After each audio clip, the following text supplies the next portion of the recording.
Good morning.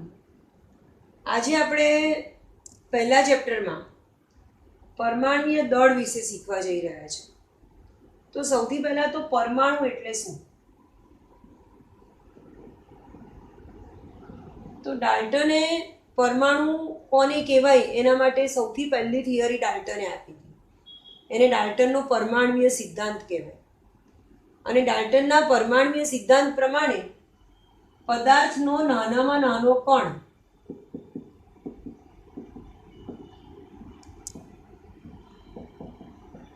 એને પરમાણુ કહેવાય. ડાલ્ટનની પરમાણુય સિદ્ધાંત એવું કહે છે કે પદાર્થનો નાનામાં નાનો કણ એને પરમાણુ કહેવાય. તમને એવી ખબર છે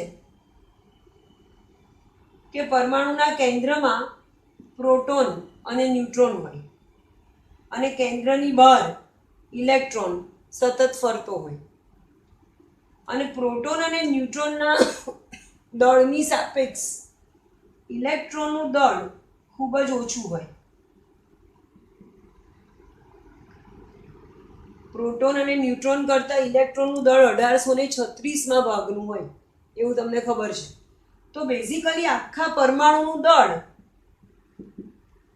એટલે એમાં રહેલા પ્રોટોન અને ન્યુટ્રોનના દળનો સરવાળો. કારણ કે આ તો અવગણી શકાય એટલું ઓછું દળ છે. એટલે પ્રોટોન અને ન્યુટ્રોનના દળના સરવાળાને આપણે પરમાણુય દળ કહી શકીએ. હવે તમને એવી પણ ખબર છે કે પરમાણુ એટલે એ કેટલો અતિ સૂક્ષ્મ હોય. તમે નરી આંખેને જોઈ પણ ના શકો. નરી આંખે દેખાય પણ ના એટલો અતિ સૂક્ષ્મ હોય પરમાણુ. અને હું જ્યારે પરમાણુય દળની વાત કરતી હોઉં એટલે સ્વાભાવિક એનો એક એકમ તો હોય જ. હવે કોઈક વસ્તુ માપવી છે, મારે શાકભાજી માપવું છે તો હું કિલોગ્રામમાં એનું માપીશ. કે આ પેનનું વજન મારે કરવું છે તો હું ગ્રામમાં વજન માપીશ. પણ પરમાણુય દળ, પરમાણુનું વજન તો અતિ સૂક્ષ્મ છે. તો એને માપવાનું શેમાં? તો વૈજ્ઞાનિકોએ ભેગા થઈ અને પરમાણુનું દળ માપવાનો એકમ નક્કી કર્યો. પરમાણુનું દળ માપવા માટે તમે બે એકમનો ઉપયોગ કરી શકો. કાં તો યુ, એક એકમ છે એનો યુ, કે જેને યુનિફાઈડ માસ એકમ કહેવાય. એક એકમને આપણે યુનિફાઈડ માસ તરીકે ઓળખીએ છીએ. અને એનો બીજો એકમ છે એએમયુ. એએમયુ એટલે એટમિક માસ યુનિટ.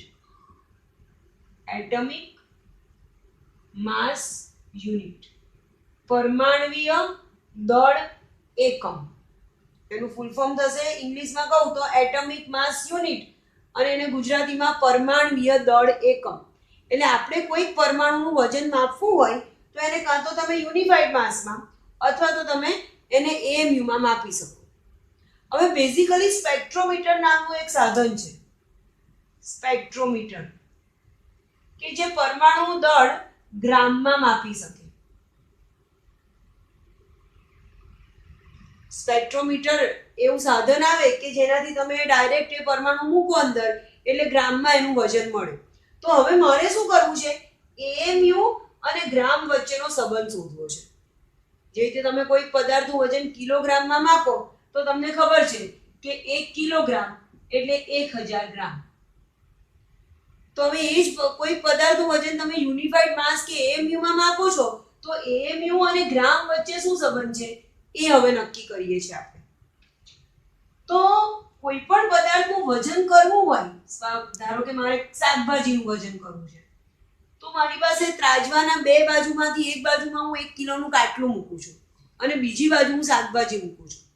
તો 1 કિલોનું કાટલું એનું રેફરન્સ કહેવાય, પ્રમાણિત વજન.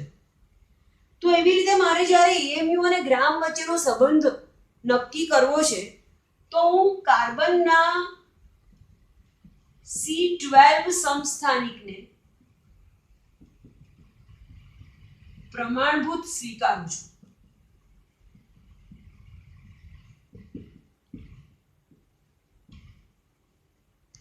એએમયુ એટલે કેટલા ગ્રામ એની વાત કરું છું. તો વૈજ્ઞાનિકોએ કાર્બનનો C12 સમસ્થાનિક એને પ્રમાણભૂત સ્વીકારી લીધું અને એવું નક્કી કર્યું. એને કેમ કાર્બનના C12 ને જ પ્રમાણભૂત સ્વીકાર્યો?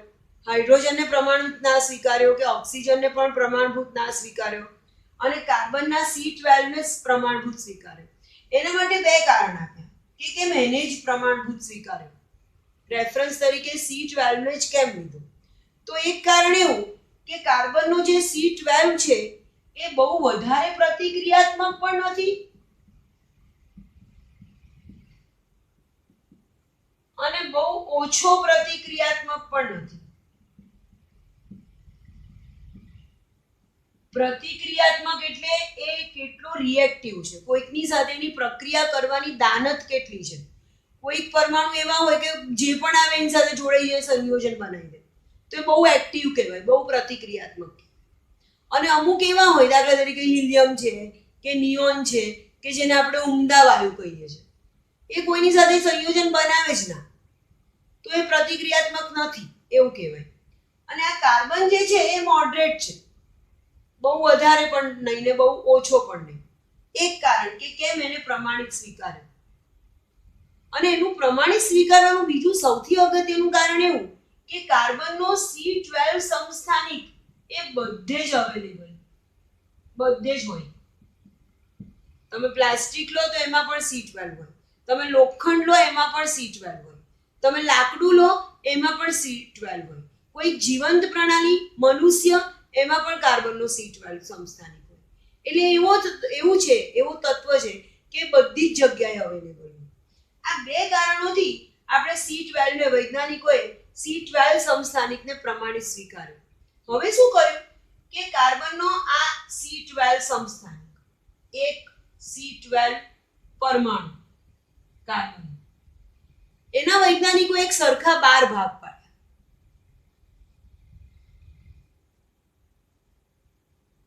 અને C12 નું વજન, કાર્બનના C12 નું વજન is equal to 12 AMU કે 12 યુનિફાઈડ માસ એવું નક્કી કરી દીધું. એવું નક્કી કરવામાં આવ્યું કે કાર્બનનો એક પરમાણુ છે કે જે C12 સમસ્થાનિક છે કાર્બનનો, એનું વજન એ 12 AMU જેટલું છે. તો એનો મતલબ કે 1 AMU એટલે કેટલું? આ this is equal to 12 AMU. તો 1 AMU એટલે કેટલું? તો 12 AMU એટલે C12 નું વજન, તો 1 AMU is equal to 1/12 into C12 નું વજન એવું કહેવાય. C12 નું જે વજન છે એ 12 AMU છે, તો 1 AMU એટલે C12 ના વજનનો 1/12મો ભાગ. C12 ના વજનનો 1/12મો ભાગ. આ જે વજન મળે એને આપણે 1 AMU કહીએ. પહેલી વસ્તુ. હવે સ્પેક્ટ્રોમીટર વડે કાર્બનના C12 નું વજન નક્કી કર્યું.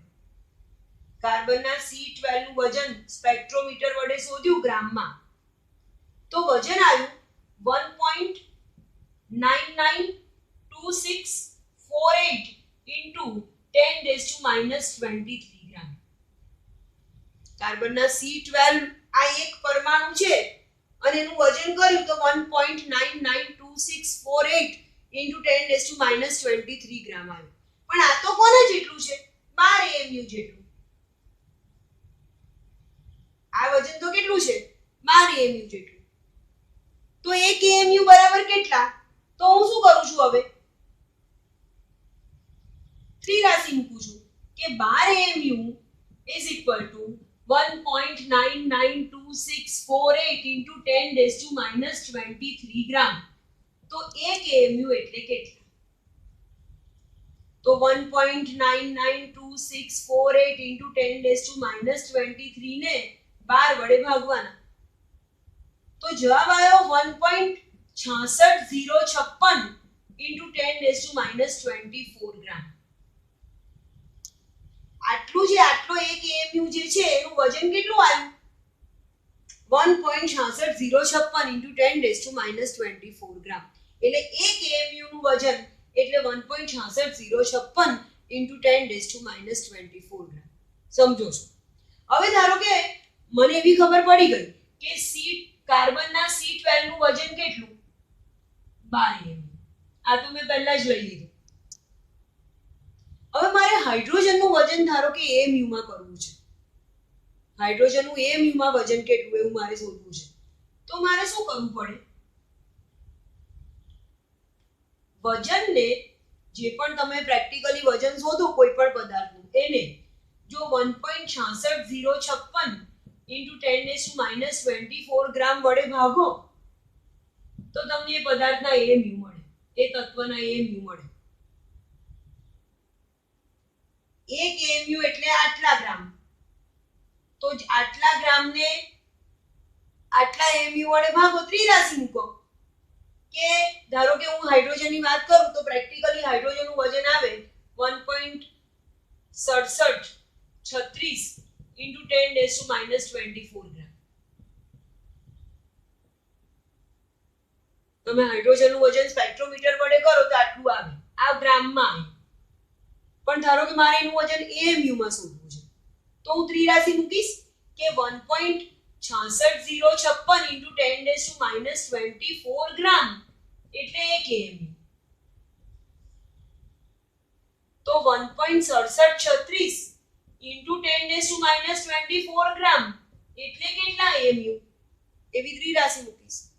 એટલે બેઝિકલી મેં કર્યું શું, જે પણ વજન આવ્યું હતું એને આ 1.66056 વડે ભાગી નાખ્યું. આ ત્રિરાશીનો જવાબ શું આવે? = 1.6736 into 10⁻⁻24 ગુણ્યા 1 અને છેદમાં 1.66056 into 10⁻⁻24. આવું થયું ને? તો મળેલા વજનને તમે 1.66056 into 10⁻⁻24 વડે ભાગો એટલે તમને AMU માં મળે એ પદાર્થનું વજન. તો અહીંયા કેટલું મળશે? = હાઇડ્રોજનના AMU કેટલા? તો અહીંયા તમને મળશે જવાબ 1.008 AMU. તો આ જે છે એને હાઇડ્રોજનનો પરમાણ્વીય ભાર એકમ કહેવાય. હાઇડ્રોજનનો પરમાણ્વીય ભાર એકમ કેટલો? 1.008 AMU. એવી રીતે તમે ઓક્સિજનનો પરમાણ્વીય ભાર શોધશો, ઓક્સિજનનો એટમિક માસ યુનિટ, તો કેટલો મળશે? Equivalent two 16 AMU. આ જે હું હવે બહુ અગત્યની વસ્તુ એવી કે હું જ્યારે AMU લખું છું તો એ એક જ પરમાણુનું વજન છે. બહુ અગત્યની વસ્તુ.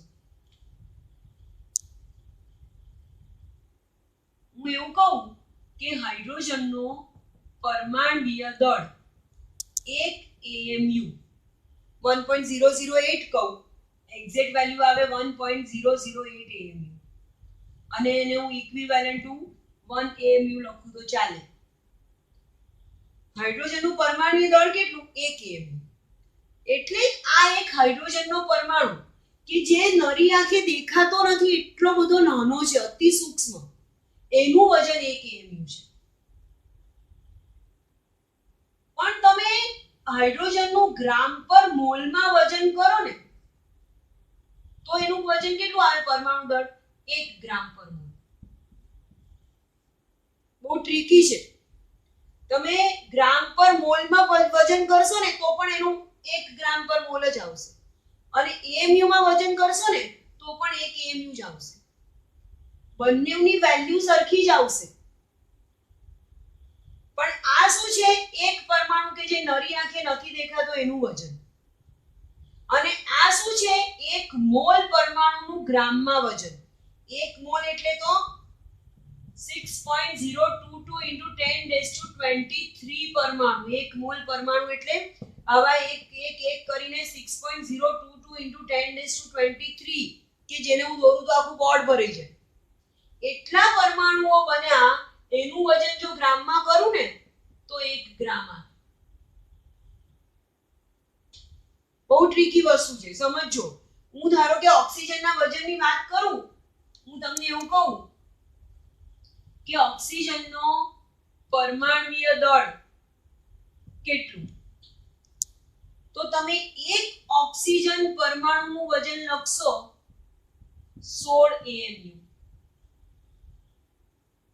અને તમે 1 મોલ ઓક્સિજન પરમાણુનું વજન લખશો 16 ગ્રામ. AMU માં માપીશ તો પણ વેલ્યુ એટલી જ આવશે અને ગ્રામ પર મોલમાં માપીશ તો પણ વેલ્યુ એટલી જ આવશે. ધારો કે તમને એના પરથી એક ઉદાહરણ આપું કે તમને એવું પૂછ્યું છે કે 52 મોલ હિલિયમમાં પરમાણુ કેટલા, અથવા તમને એવો ક્વેશ્ચન પૂછે કે 52 ગ્રામ હિલિયમમાં પરમાણુ કેટલા, અથવા તમને એવો ક્વેશ્ચન પૂછે કે 52 AMU હિલિયમમાં પરમાણુ કેટલા, તો 52 મોલ હિલિયમમાં પરમાણુ કેટલા, તો 1 મોલ એટલે 6.022 into 10⁻23, તો 52 મોલ એટલે 52 ગુણ્યા 6.022 into 10⁻23, આ પહેલાનો જવાબ. 52 મોલ હિલિયમમાં પરમાણુ કેટલા, તો 1 મોલ એટલે 6.022 into 10⁻23, તો 52 મોલ એટલે 52 ગુણ્યા 6.022 into 10⁻23, એટલા પરમાણુ કહેવાય 52 મોલમાં. એવું તમને પૂછે કે 52 ગ્રામ હિલિયમમાં કેટલા પરમાણુ, તો હિલિયમનો પરમાણુ ભાર છે 4 ગ્રામ પ્રતિ મોલ. હિલિયમનો પરમાણુ ભાર છે 4 ગ્રામ પ્રતિ મોલ, મતલબ 4 ગ્રામમાં 1 મોલ હિલિયમ પરમાણુ છે. 4 ગ્રામમાં 1 મોલ હિલિયમ પરમાણુ, તો 52 ગ્રામમાં કેટલા મોલ, તો 52 ગુણ્યા 1 ભાગ્યા 4, તો 13 મોલ થયા. અને ફરીથી ત્રિરાશી મૂકું કે 1 મોલ એટલે 6.022 into 10⁻23, તો 13 મોલ એટલે 13 ગુણ્યા 6.022 into 10⁻23, તો 52 ગ્રામ હિલિયમમાં કેટલા પરમાણુ હોય, આટલા.